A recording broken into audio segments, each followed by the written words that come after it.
Because the United States needed money after the War of 1812, the federal government established the Second Bank of the United States. There were multiple branches of the bank which states opposed when competition erupted. Maryland passed a law requiring the National Bank to pay an expensive tax to Maryland. James McCulloch, the cashier, refused to pay the tax. The case reached the Supreme Court when McCulloch appealed the decision that convicted him. You need to pay this tax. No, I don't. Yes, you do. This is Maryland. You want to play my bank? I don't care. National Bank. I don't care. I am supreme to you, like a supreme taco or the sour cream. You may all rise for the chief stud, Justice Marshall.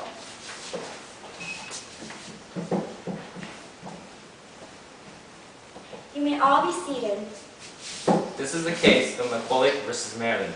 McCulloch is refusing to pay the heavy tax imposed to Maryland. The two prominent questions in this case are, did Congress have the power to establish a national bank? Did Maryland law to tax the nationally chartered bank unconstitutionally interfere with federal powers?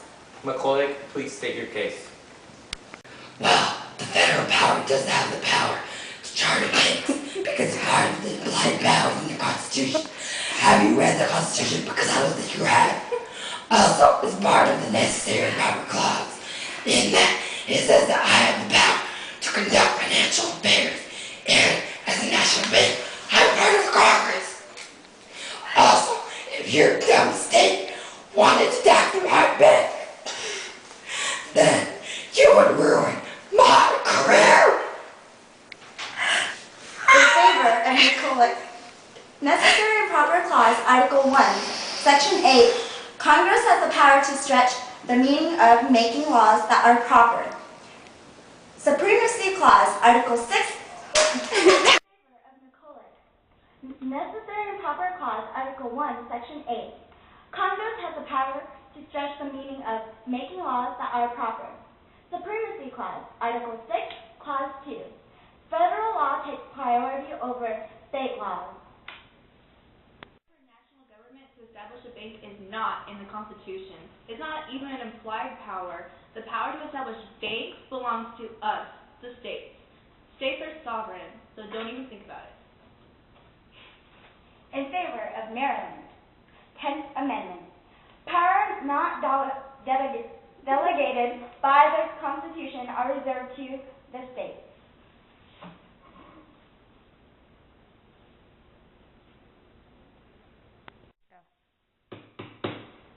We, the Supreme Court, are in favor of McCulloch.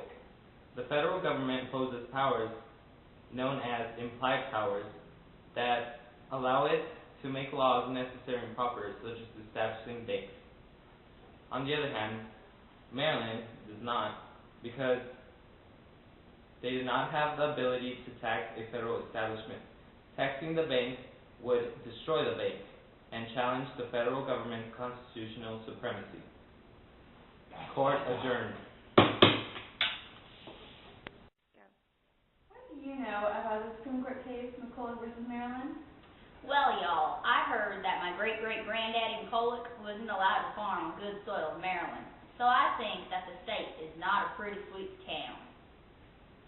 What do you know of the Supreme Court case McCulloch versus Maryland? Well, I think McCulloch did it for the people and for the peace and love of the world. What exactly did he do? That's something he did. And what did that entail? Peace and Well, love. we just know it's peace and love, and we gotta go now. Thank you. Okay, thank you for your time. You can go home and, yeah.